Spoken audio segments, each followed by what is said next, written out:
Good morning. Welcome to this session, New Voices in Spanish Literature, Castilla y León. Thank you all for your assistance. It is really a honor to participate in Kerala Literature Festival with Spain as a guest country. And I would like, first of all, to thank the festival and all the Spanish institutions that made possible our presence here.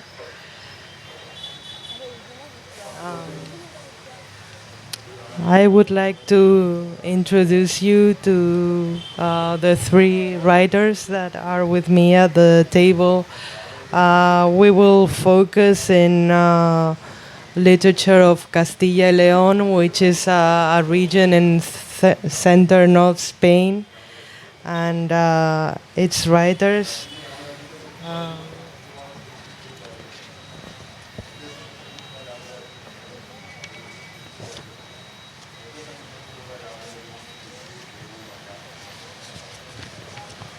First of all, we have my left Alejandro Cuevas. He was born in Valladolid in 1973, and in his hometown he completed a degree in Spanish philology and also master in history and aesthetics of cinema.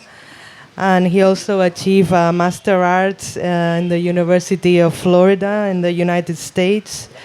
He has worked as a cultural manager and teaching Spanish for foreigners, and he has published 5 novels so far. Some of the titles are Comida para Perros, La vida no es un auto sacramental, second prize in the prestigious Nadal Prize Award, Peste bucólica. And very recently, 2019, he published Mi corazón visto desde el espacio. He has won numerous short story awards, such as Café con Paz, Pola de Lena, Ciudad de Torremolinos, among others. And he also writes short stories.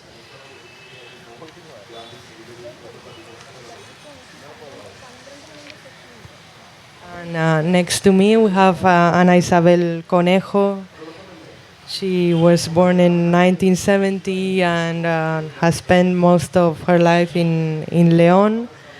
As a poet, she has published 15 books and has won many literature awards, including the prestigious Premio Hiperión for Young Poets in 2005 and Premio Ojo Crítico 2006, Antonio Machado, and the International Poetry Prize Manuel Acuña in Mexico 2017.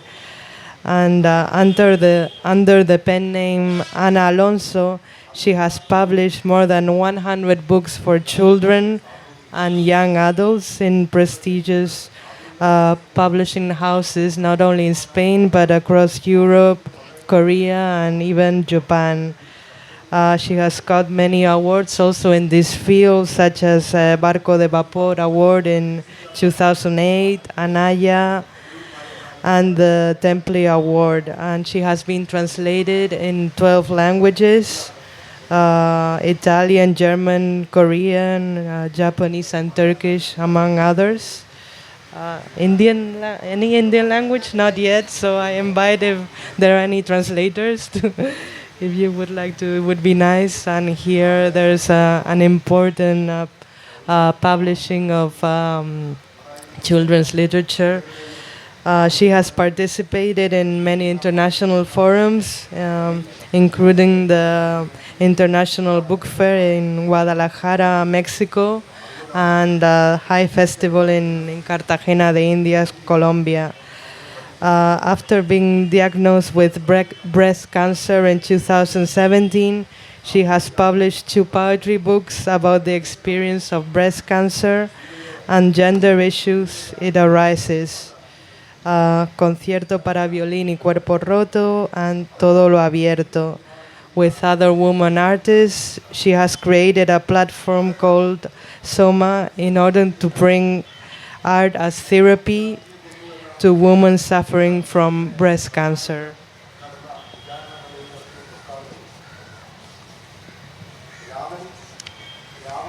And we have also Rubén Abella, who is the author of 4 novels, California in 2015, Baruch in the River, 2011, The Book of Elusive Love, which was finalist of the prestigious Nadal Prize in 2019, and The Shadow of the Escape Artist, winner of the Torrente Ballester Prize in 2002.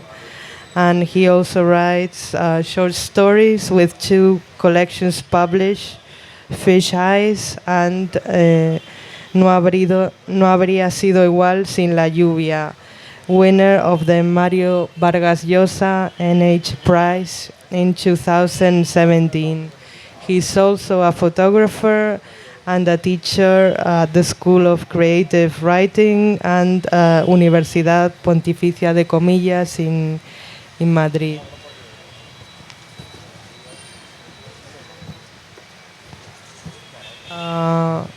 At this session, I will address some questions to the authors, and then I will try to make space for questions of the audience and a small debate. The 3 of you come from Castilla Y León in Spain, and I would like to talk a little bit about the specifics of this region and how it has influenced your literature and your training as writers, and if in any time you felt on the periphery, since in Spain sometimes literature is quite centralized in Madrid. No? Hello, good morning. Thank you for the festival, for the invitation, and to the staff for the kindness and hospitality. Well, we are from the center of Spain. Maybe you have the idea of Spain as a sunny country and the sea, and we are in the middle of the country. Our winter is very hard, our summer is very hot, and the temperature is very high. So I have the idea, I don't know if you are agree, that the weather creates the personality of people, no? If you live in a very sunny country, you are more in the streets, you socialize more, and if you are in a country with a hard weather, you are in your house reading and writing. And in many cases, writing is the consequence of reading, right? So in my case, I think Castilla y León is very important. I mean, if I were born in another country, in another part of the country, I will be different for sure. So I don't know if you agree with this. The weather, no, is very important for the personality. Yes, I think first of all, thank you for coming, and thank you to Kerala Festival and all the institutions from Spain for having us here. And yes, I agree with you. I think the weather conditions, our way of seeing things. I come from León, which is a town in the north of Castilla y León, which is a very cold town, underpopulated, and aging population, so you don't see many children in the streets. It's kind of melancholic in a way.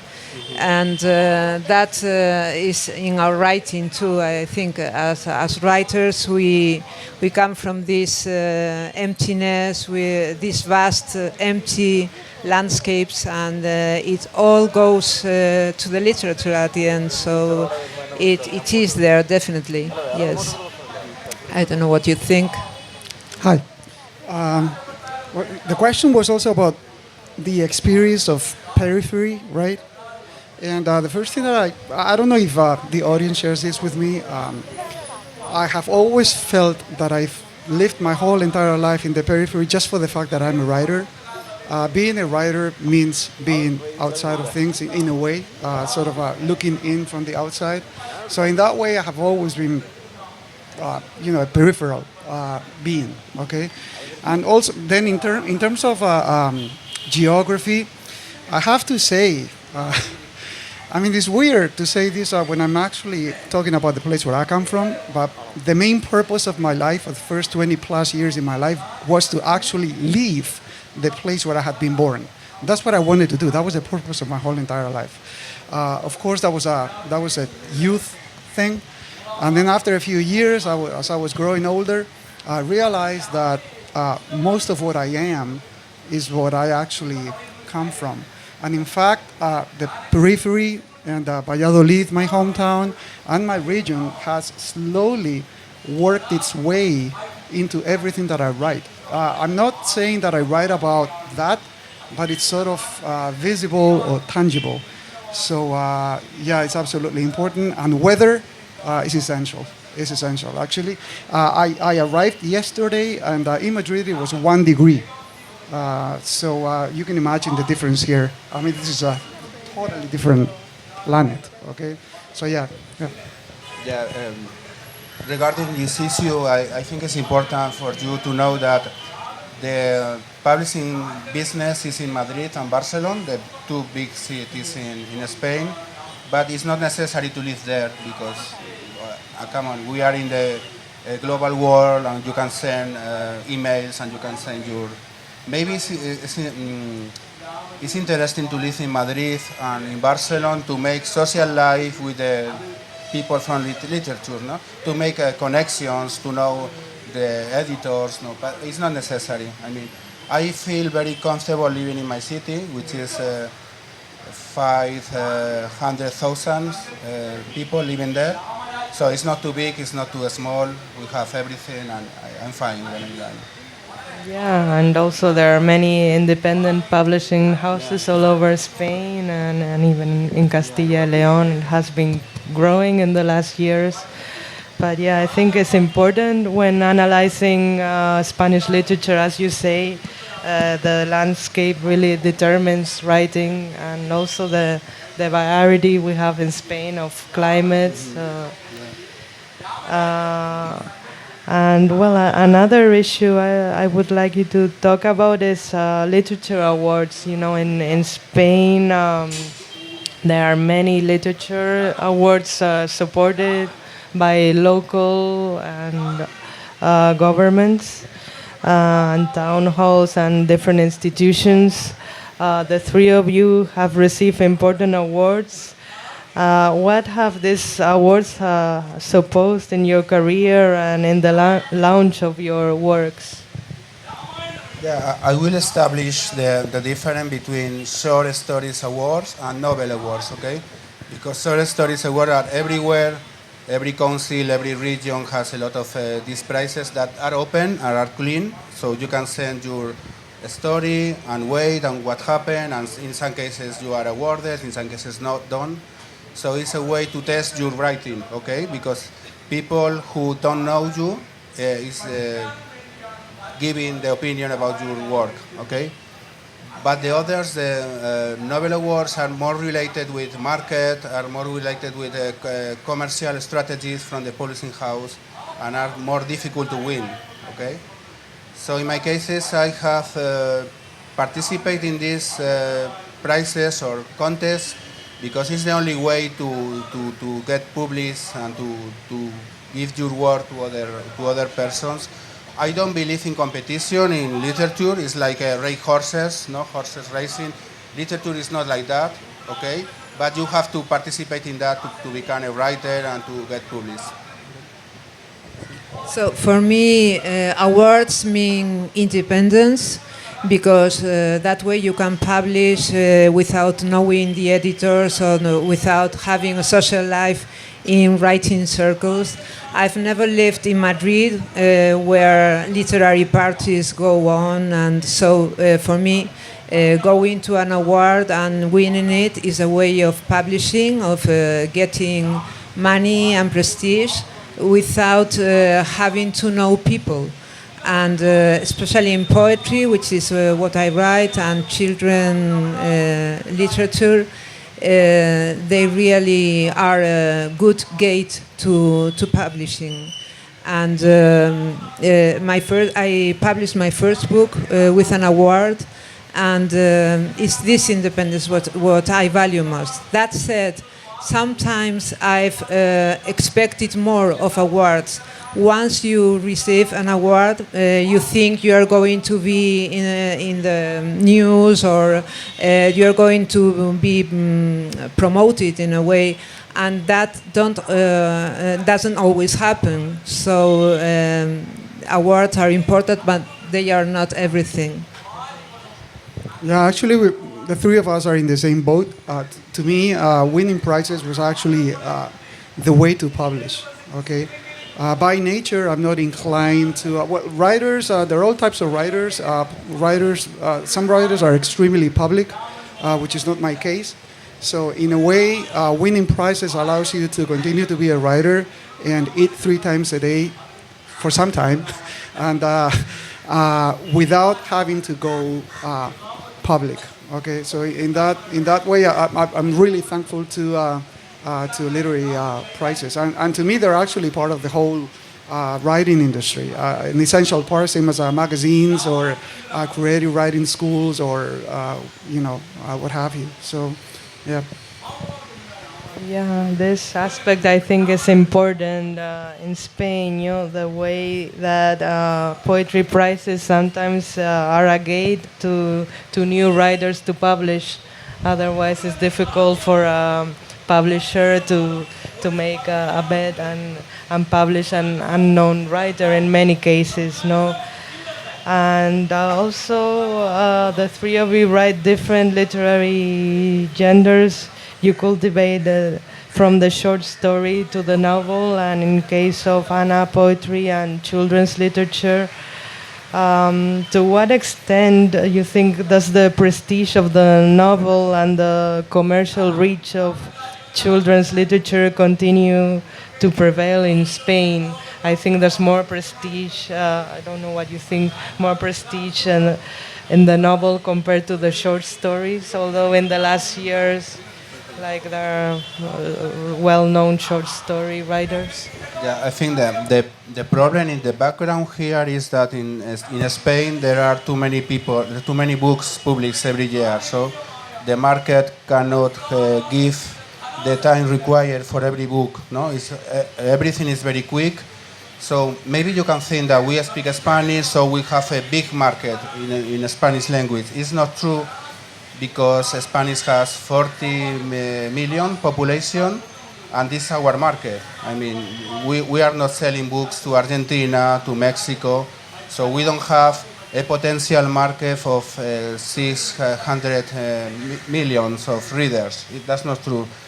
So prestige in literature, I think, is we are losing importance. No, books are less and less important in our society, because people have another ways for entertainment, no? Like TV series or social media.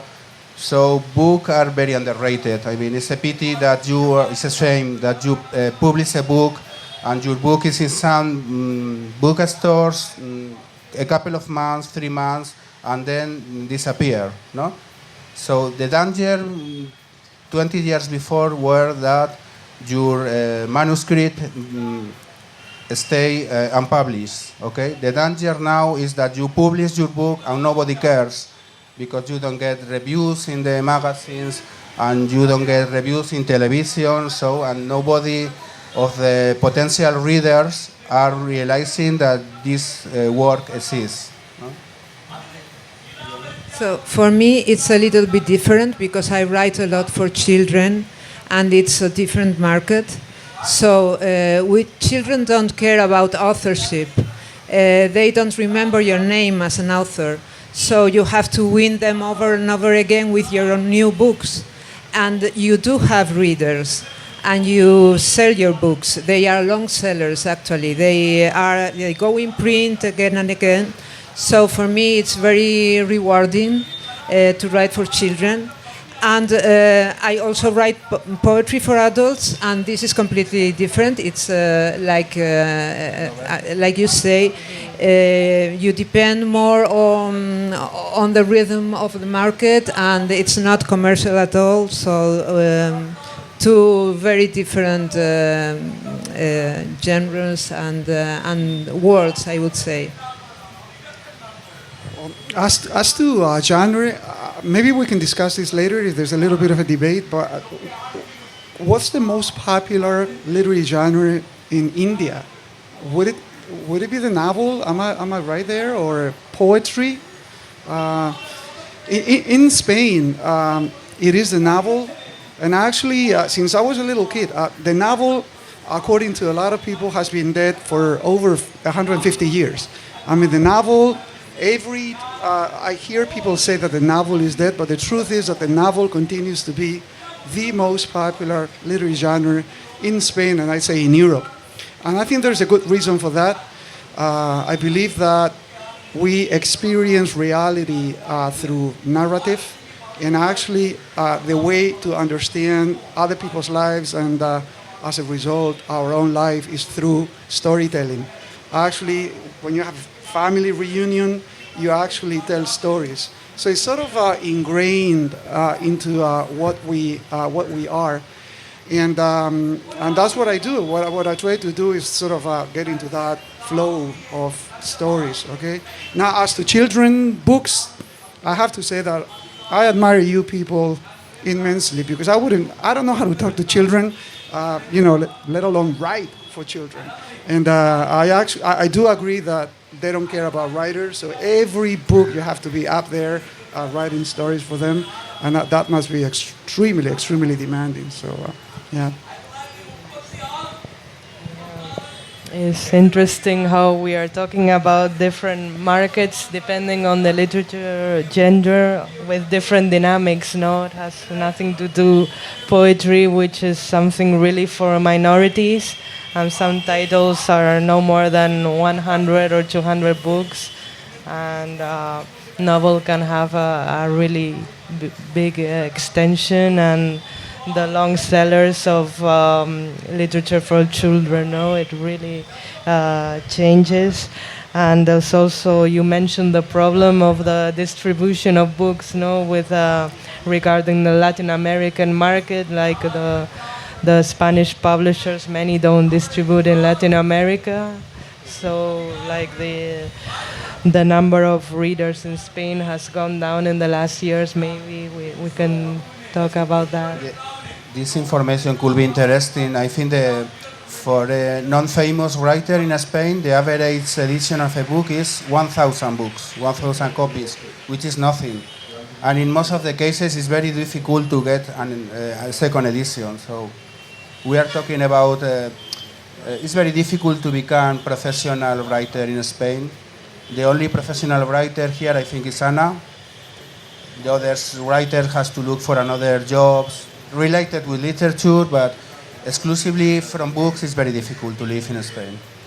Yeah, and from poetry prizes sometimes, but yeah, many writers are professors, they teach creative writing or journalists.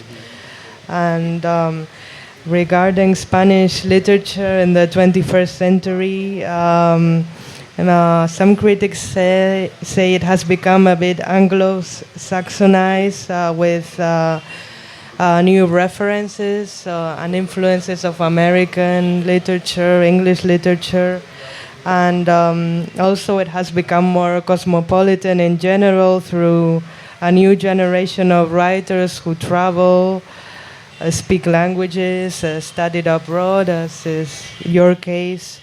What are your influences, and how have your stays outside Spain transformed your literature? Well, you are not always influenced by the writers you like, no? You sometimes are influenced by the writers you don't like, or maybe you are not aware about the people who is influenced your writing. And it's true that my generation, our generation, is the first generation born in a global world. No? We have internet, we have translations, we can access the internet and see movies of everywhere with captions. So I think the world now is a big library, and anybody has access to this library. It's the first time in the history that culture is almost free for everyone.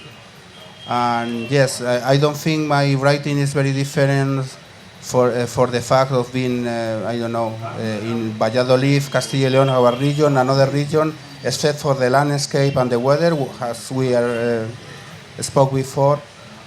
So I read only in Spanish. I could read in English, but I don't read literature in English because I prefer that other people do the translation. So my main influence, obviously, is about the writers who originally write in Spanish. This is my case. For me, studying abroad was opening to a new world, and it is in my writing. And also reading in other languages has been really very important to me.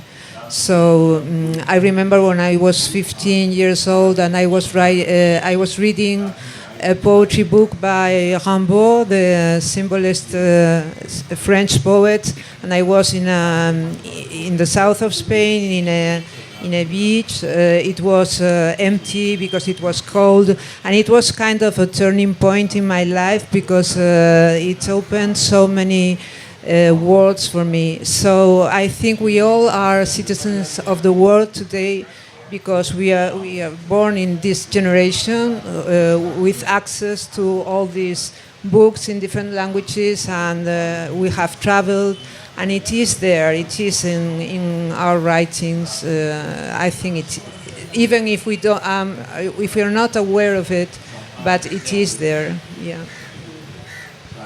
Well, I think we learn everything through imitation. Actually, we are born, and then we imitate the voice of our mother or our father, and little by little we develop our own voice. So influences are all over the place. That's absolutely unavoidable. In my particular case, you pretty much pick up stuff as you move along, and then you discard what you don't need for your purposes, and then you take what you need. And in my case, I have many South American sources. For example, Juan Rulfo from Mexico and some North American writers. And I have to say that technically speaking, I have to admit, I'm extremely influenced by Anglo-Saxon literature. But no, it's a formal thing rather than a concept thing. So basically what I do is I take the crystal clear, transparent style of Anglo-Saxon writers, and I apply that to my own content. So that's probably the most clear influence in what I do.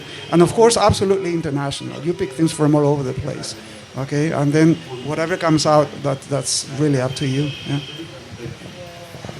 I think now also foreign literature is very accessible in Spain. There is a big translation industry, and many authors are translated from all over the world.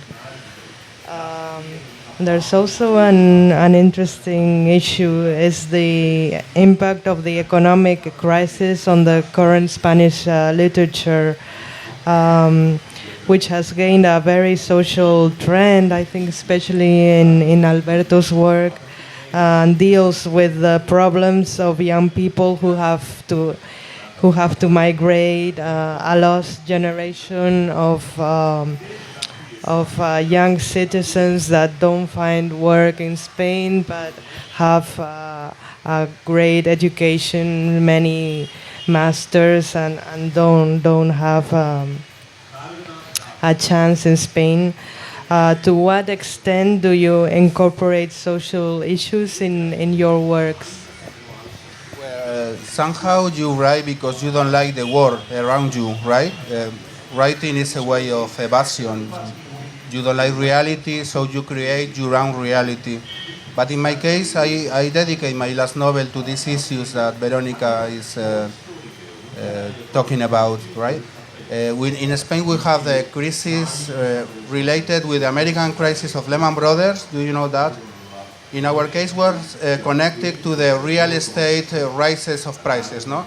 It was crazy in Spain. Every year, a flat or an apartment, in some cases, double the price, no? And people were asking for mortgages to pay that, and getting a lot of debts, and obviously this bubble explode, okay? And it creates evictions, no? People push out from the houses. It creates poverty, unemployed, no? It was a very, very problem that we are suffering still, no? It's 10 years later, we are still suffering the consequences of this crisis. And my last novel talk about that. It's called Mi corazón visto del espacio, translated will be My heart seen from the space. And it's about this generation with a good education, with degrees, with masters, and they are unable to find a job accordingly to the studies they have done, right? And it is very poor. We were talking about our region. In our region, young people used to go to the another regions, another countries, no, because it's very difficult to get a job in Castilla y León, right? I said before that not all writers have to be public. Well, not all writers have to be social, or not all writers have to be political. There are as many types of writers as many types of persons, right? But if we agree that fiction or literature is an imitation or a description of life as we see it, then all those things have somehow to permeate what you write, okay? In Spain right now, as Alberto has said, a lot of young people they're highly educated, but they don't find jobs in Spain, so they have to leave. Other people have to stay in Spain, living in not the best conditions. And you need to be blind not to see that, and that somehow has to be part of what you write. Which is exactly my case. I don't consider myself a particularly social writer or particularly political, but that it is only natural that comes up. Okay, when you're writing and your characters are young people who are in difficult situations, or the crisis and the social situation is always part of what we do. Yes, I think as writers we are mirrors of the society we live in. So we always write about the world we are living. In my case, malady is also a social issue because I've got breast cancer 3 years ago, and I've written a lot about it and the gender issues it arises. And for me, it has been a learning experience, and I try to give it to the readers too, because I think it can help many people. And when I write for children, I also write about social issues because they are all there and they are stories I want to tell. One of my last books for children, which was shortlisted by the New York libraries as one of the 10 best children books in Spanish. And it is about immigration. It is about a girl from Peru that comes to Madrid and all the issues she has to confront. So they are all in my writing too. And maybe before we leave this point, it's interesting to add that this kind of literature is not the trend that the publishing houses are looking for, right? Because now the trend is crime fiction and novels set in the past, okay? yeah, So it's it's easier to sell one of these novels than to sell a novel with a commitment with your time, because nobody cares about these kind of problems, no? yes, there's a big trend of historic novels, and crime, and it's also the case in poetry, where the social trend is. And the ideal novel for a publisher is maybe a detective story in the 18th century, something like that, no? This kind of story. This is the ideal project. Yeah, like the most commercial, I think. And before we were talking about the small number of readers, and there's also the new phenomena such as social networks and YouTubers, where some publishers are committed to publish based on the number of followers in networks such as Instagram or YouTube, and they choose those type of authors that guarantee that it's going to be commercial. How are you facing that, or is it an independent market that goes in another way?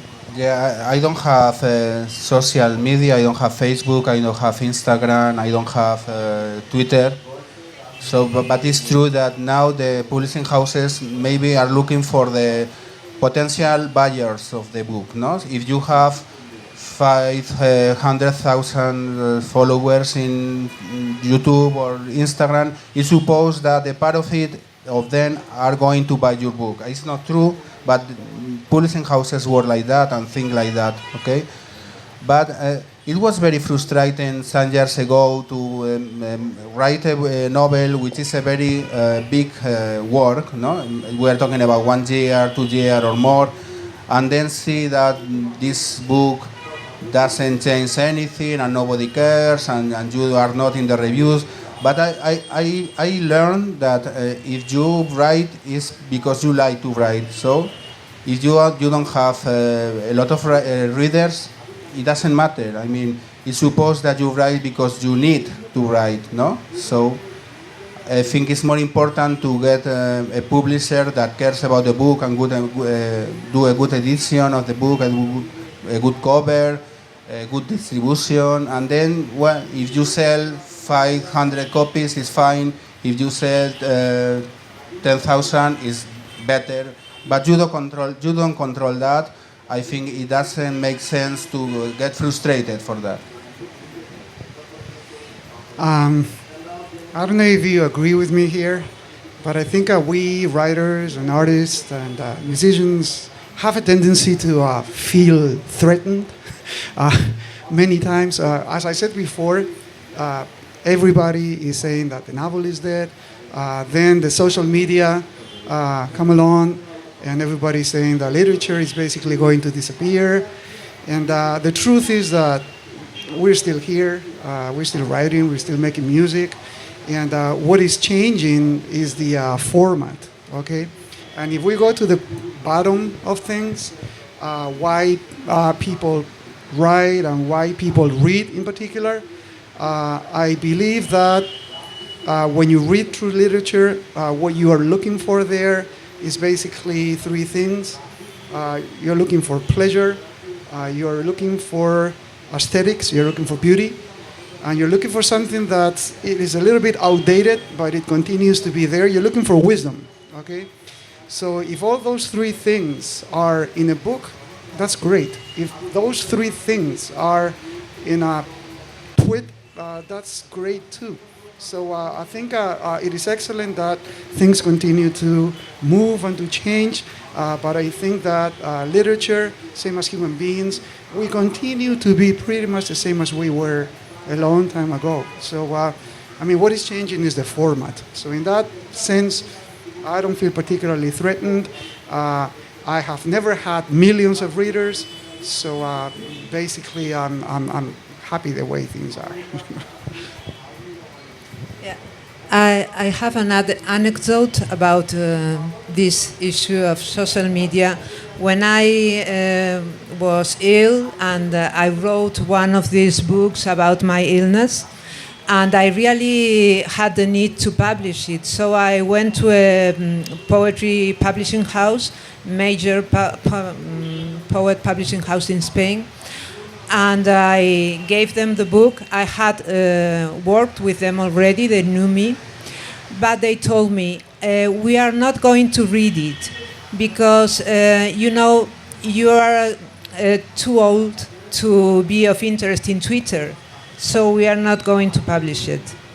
So I took it to an award in Mexico, and I won the award, and it was much better for me. But just to say what publishers are now doing sometimes with social media, it can be that way.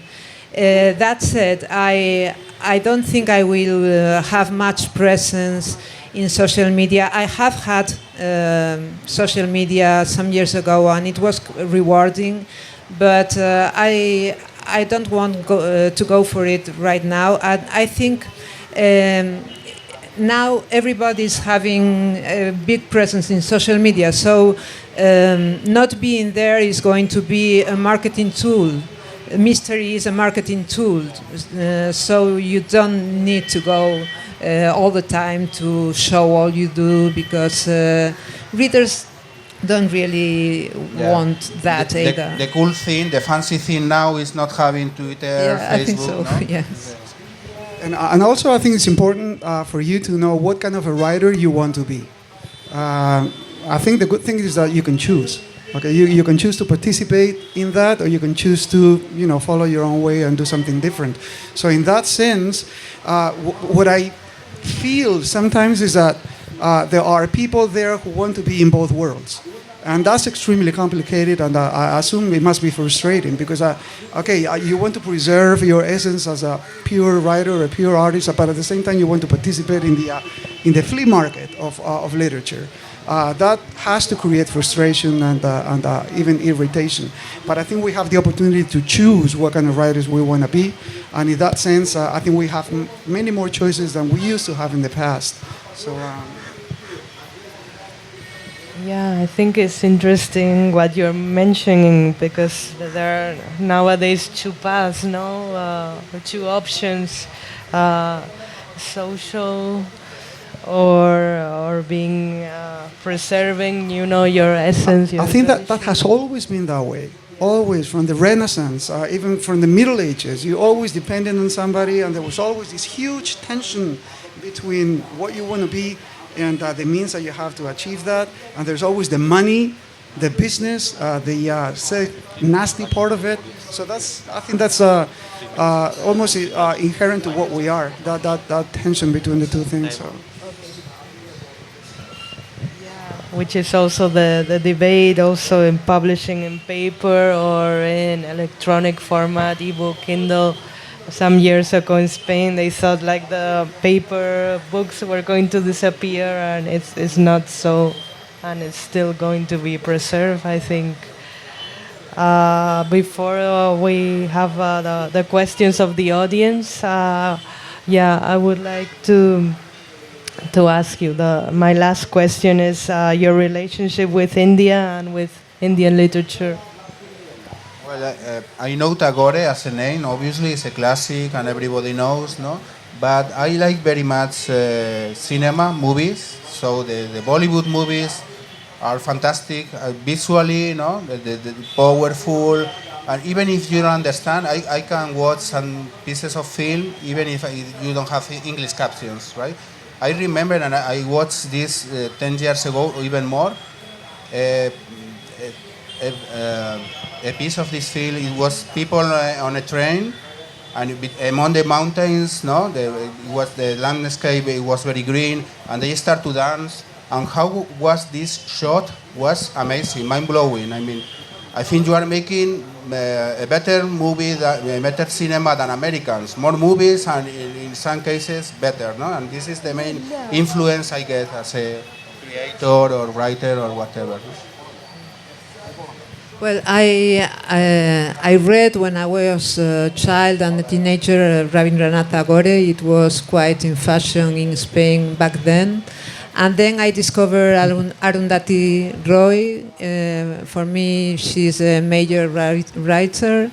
And I've also read some Spanish writers that write about India. For example, Raimon Panikkar, who speaks about spiritual traditions in India. And for me, it has been really very, very interesting. I don't know much about Indian cinema, but I really would like to learn about it.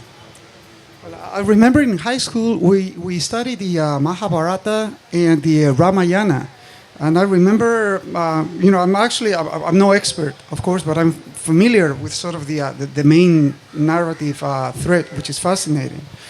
And then I remember I don't know if you know that Tagore was an extremely popular poet in Spain in the 1970s. Actually, I remember when I was a little kid, there was a poem by Tagore on the wall of my parents' bedroom that I used to read. I forget which one it was. It was an extremely popular poet. And then I've read the very few Indian writers that come to us in Spanish, like Arundhati Roy, Salman Rushdie, Vikram Seth, okay? And I've had the influence of Indian photographers, Raghu Ray, you're probably familiar with him, and Raghuveer Singh has been really important influence in not only in my photography but also in my writing. And I have really enjoyed reading Jhumpa Lahiri. I don't know if is she popular in India too? Okay, because I've really enjoyed particularly one book, a collection of short stories called Unaccustomed Earth, which is a lovely book.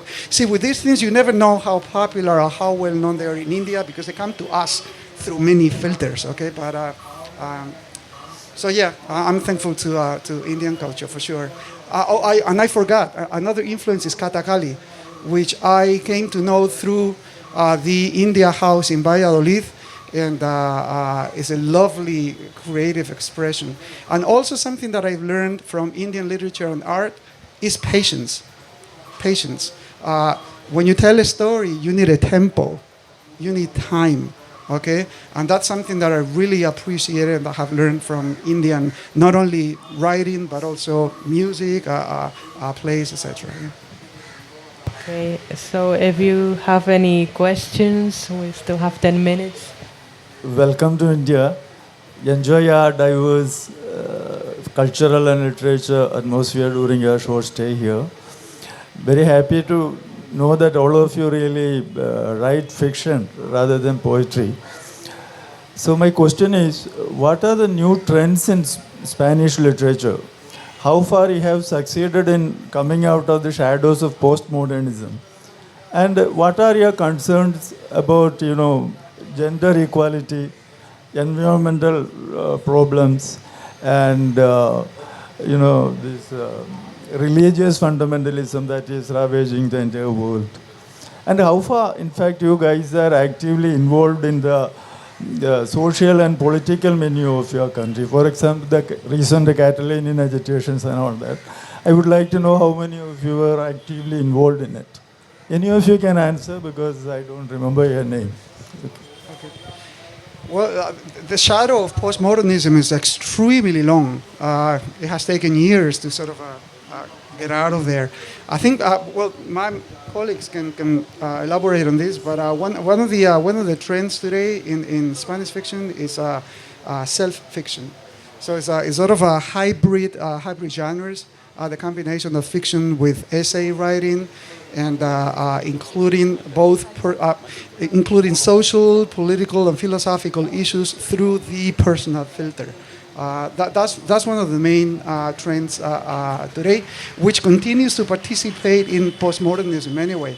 I think postmodernism continues to be an extremely influential intellectual current in Spain. Yeah.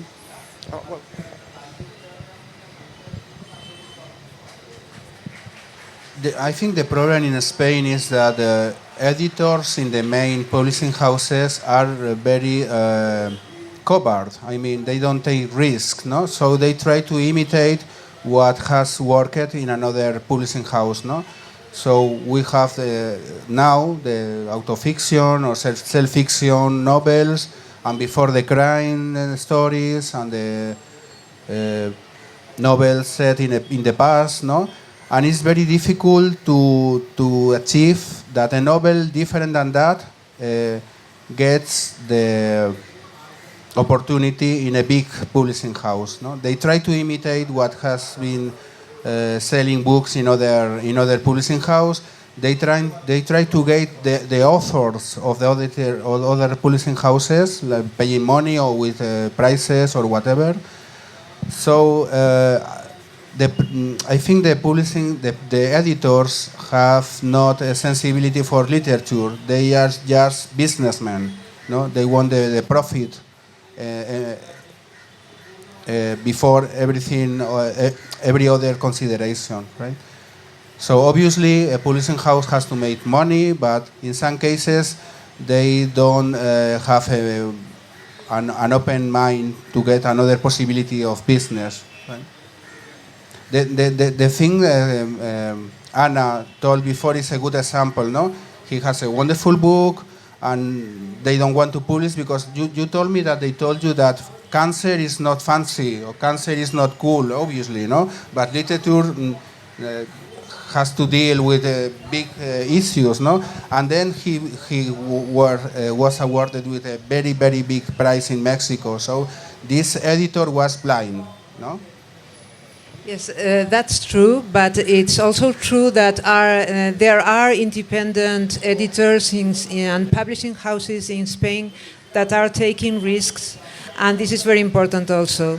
So with these trends you were talking about, self-fiction, Carlo Benausgar has been a great influence, I think, in these later years. But there is room, I think, in these independent publishing houses for risks that major publishing houses don't take.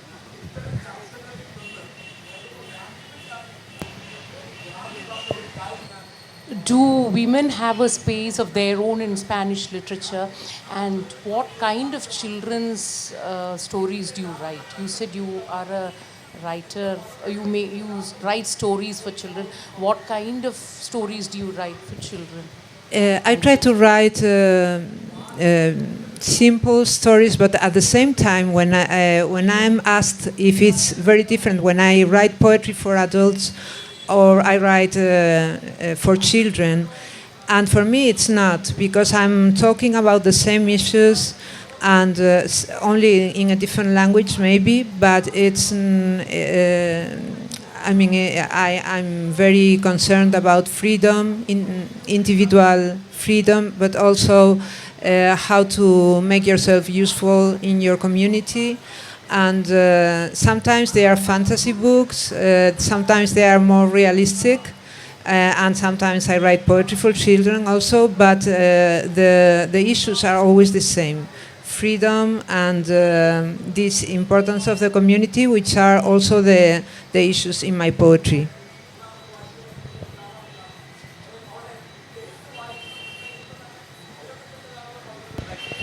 Any other questions or comments you would like to? As to your question before, I don't know if we answered the question in the end about contemporary trends. We mentioned self-fiction, but I believe that, and I'm getting the feeling that it's the same thing in India. Gender issues are on the table right now. Also, political issues are radically on the table, and feminism is radically on the table today in Spanish fiction. Not only fiction, but I'd say poetry and arts in general. And I'd say those are, I don't know if I should call them trends, because trends, you get the impression that it's going to go away. But I guess you have to be trendy first in order to stay. But that's the tendency now, to the point that those companies who are not only interested in making money, the next priority is that subject matter. Okay, that's extremely important in contemporary publishing today. Yeah.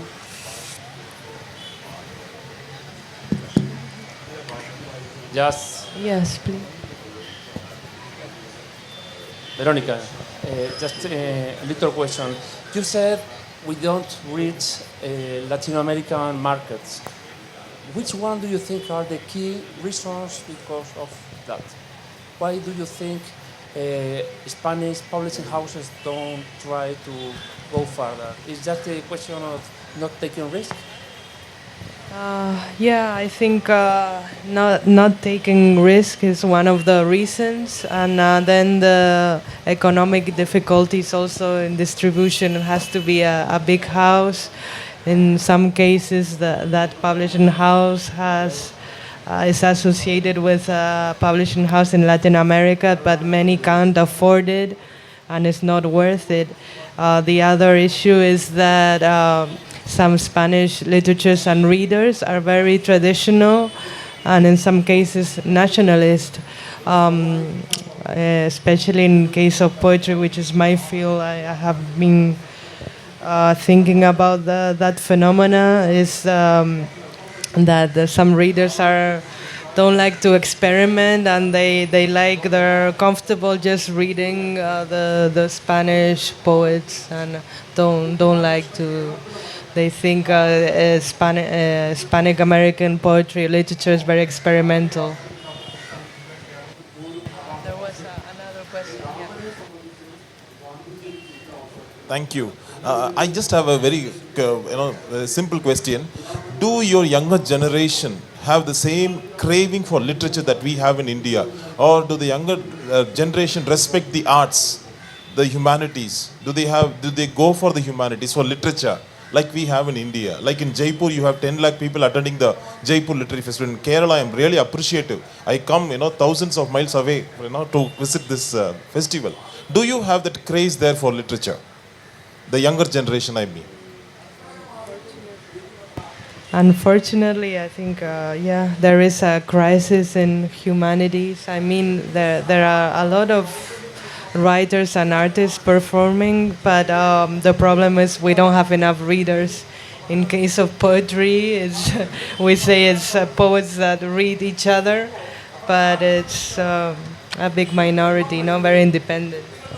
I think another trend is there are more people writing than reading in some cases. In poetry in Spain is very clear, no? You have 500 poets and 500 buyers of poetry books, so it's the same people, writing and reading. And this is a problem, yes. There are too many writers in the world. But did you ask specifically about politicians supporting the arts, or did I misunderstood the question? Did you mention that?